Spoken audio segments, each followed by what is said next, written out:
Jamilu daga ƙasar Ghana. To Malam Jamilu, dukiya ya zo gare ka ko? To masha Allah, alhamdulillahi. Ai dama mun gaya ma da mun yi ma aikin nan take hadimin zai kawo ma dukiyar. Ta hanyar wannan tafin hannunka da ka tura mana hoton tafin hannunka, sunanka da kuma hotonka.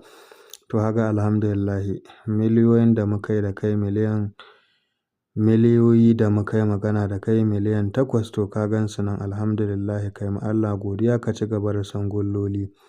To kai ma ka ɗauki wannan sirri, ɗan uwana, 'yar uwata, masoya Annabi Muhammadu, ku ɗauki wannan sirrin, mun sadaukar muku da shi darajar manzon Allah, ku yi shi ku mallaki naku kuɗaɗen. Wannan sirri ne wanda in dai ka yi shi za ka samu ijaba. Akwai wani mutum a nan Ghana, jihar Bauchi, ya ɗauki namba ya mana magana, mun yi masa wannan aiki, kuɗaɗensa kuma alhamdulillahi sun je gare shi, sun je gurin shi. Ya yi bidiyon su, ya turo mana, ya aiko mana da bidiyon, mun kuma mun yi bidiyo akan kuɗin saboda mu jaddada bayani akan wannan sirri. Waɗanda ba su yi ba su gani su ɗauka su ma su yi, ko kuma su sa a yi musu, duk ɗaya ne. Fatan mu dai buƙata ta biya, kuma in dai an yi za a samu biyan buƙata. In kai baƙo ne, da na mana subscribing, ilakin, isharing da na alamar ƙararrawa.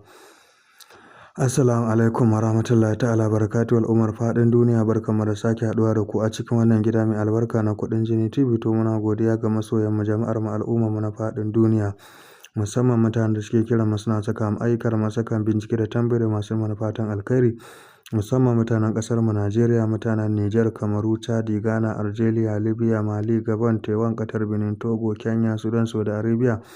Muna godiya sosai sosai. Wani hatsabibin sirri ne wanda za ka fitar da miliyoyi. Duk waɗannan damma za ka fitar da su duk inda kake a duniya. Duk inda kake, kuma ko naira kake so, sefa, riyal, euro, cedi, pounds, ringgit, lira, dirham, riyal, kowanne kalar kuɗi za ka iya fitarwa da wannan sirrin. Kawai innamal a'malu binniyati, niyya kawai za ka sa. Abin da ake da buƙata, ka samu bokitin roba, ka samo kaucin mangwaro, kaucin zaitun, ka dake su ka zuba ciki.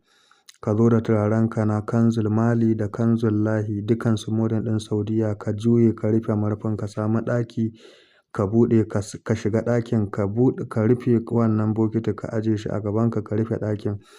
Sai ka yi tsaye, sai ka yi lazuminka na ajib ya ra'asul jinni, ajib ya ra'asul jinni, ajib ya ra'asul jinni, ajib ya ra'asul jinni, ajib ya ra'asul jinni. Za ka yi wannan lazumi ƙafa 100,000 da 20,000 da 4,000. Kana kammala lazumin nan take ka buɗe bokitin, za ka samu adadin waɗannan miliyoyi nan take, cikin awa 2 ko 3.